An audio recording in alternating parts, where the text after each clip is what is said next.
నెల్లూరు విక్రమసింహపురి విశ్వవిద్యాలయ ప్రాంగణంలో marine biology విభాగము, యోగివేమన యూనివర్సిటీ మైక్రోబయాలజీ విభాగము మరియు అయోన్కి పబ్లిష్కో హైదరాబాద్ సంయుక్తంగా పర్యావరణ కాలుష్యం, పోషణ మరియు ప్రజారోగ్యంపై అంతర్జాతీయ సదస్సు ICNPH 2025 ఘనంగా నిర్వహించారు. ఈ కార్యక్రమానికి విశ్వవిద్యాలయం వైస్ ఛాన్సలర్ ఆచార్య అల్లం శ్రీనివాసరావు ముఖ్య అతిథిగా హాజరై దీప ప్రజ్వలన చేసి సదస్సును ప్రారంభించారు. విశ్వవిద్యాలయం రిజిస్ట్రార్ డాక్టర్ కె సునీత విశిష్ట అతిథిగా పాల్గొన్నారు. గౌరవ అతిథులుగా prof Shankar G Agarwal, doctor Challa Suresh, prof P Chandramouli విచ్చేసి జ్యోతి ప్రజ్వలన చేసి కార్యక్రమాన్ని ప్రారంభించారు.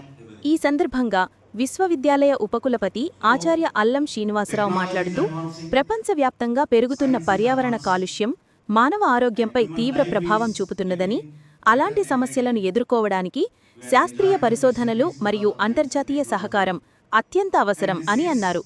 ఈ సదస్సు ద్వారా విద్యార్థులు, పరిశోధకులు, శాస్త్రవేత్తలు కలిసి అనుభవాలను పంచుకోవడం ద్వారా కొత్త ఆవిష్కరణలకు మార్గం సుగమమవుతుందని ఆయన పేర్కొన్నారు.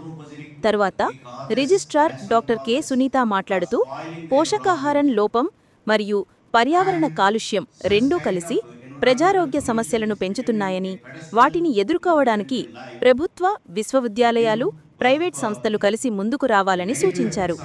National physical laboratory, New Delhi, India professor Shankar G Agarwal, scientist G HOD, cell biology, NIN Hyderabad, India doctor Challa Suresh, chairman అయోన్కి పబ్లిష్కో హైదరాబాద్ ప్రొఫెసర్ పి చంద్రమౌళి వంటి గౌరవ అతిథులు కూడా ఈ సందర్భంలో ప్రసంగించారు. వారు పర్యావరణ పరిరక్షణలో యువత పాత్రను, ఆరోగ్యకరమైన ఆహారపు అలవాట్ల ప్రాధాన్యతను వివరించారు. సదస్సులో జాతీయ, అంతర్జాతీయ స్థాయి శాస్త్రవేత్తలు, పరిశోధకులు పాల్గొని పత్రాలు సమర్పించారు. పర్యావరణ శాస్త్రం, మెరైన్ బయాలజీ, పోషణ శాస్త్రం, ప్రజారోగ్య రంగాలలో జరుగుతున్న తాజా పరిశోధనలపై చర్చలు జరిగాయి. ప్రిన్సిపల్ ఆచార్య CH విజయ మాట్లాడుతూ, విద్యార్థులు ఇలాంటి అంతర్జాతీయ సదస్సుల్లో పాల్గొనడం ద్వారా ప్రపంచ స్థాయి పరిశోధనల గురించి అవగాహన పెంపొందించుకోవచ్చు. పర్యావరణ పరిరక్షణ, సమతుల ఆహారం, ప్రజారోగ్యం వంటి అంశాలు కేవలం పాఠ్యాంశాలలోనే కాకుండా జీవితంలోనూ పాటించాల్సిన ముఖ్యమైన విలువలు. విశ్వవిద్యాలయం తరఫున విద్యార్థులకు ఇలాంటి అవకాశాలు కల్పించడం ఎంతో గర్వకారణం అని పేర్కొన్నారు. ఈ సందర్భంగా సదస్సులో పాల్గొన్న ప్రతినిధులు పర్యావరణ కాలుష్యాన్ని తగ్గించడం, పోషకాహారాన్ని పెంపొందించడం, ప్రజారోగ్యాన్ని కాపాడుకోవడం అనే అంశాలపై ఏకగ్రీవంగా తీర్మానం చేశారు.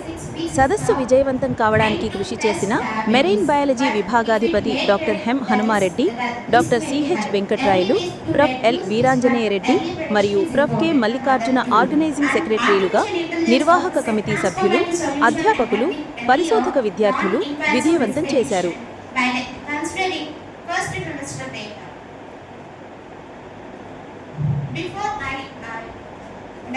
Developed a model, first we need to consider the data set. The data set I considered from gathered and collected from the online resources like Kaggle and from some regional areas. And the main feature to deposition in NCBI database, and the strains were identified as Lactobacillus helveticus, Candidemia coagulans, Bacillus rhinolacticus.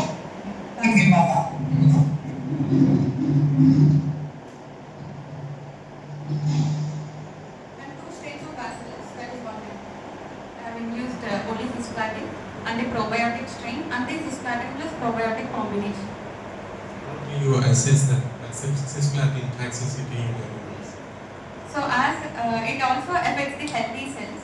So I have analyzed through carbohydrate metabolism, protein metabolism and through biochemical assays, antioxidant activities, so reactive oxygen species levels or hematological parameters. When assessed through all those parameters, cisplatin treated group is heavily damaged or decreased levels you can see. So whereas when treated with probiotic, we can counteract some of the toxic effects of tissue damage through histopathology we can control. What's the percentage of similarities when you treat with a drug or the same events in the cancer?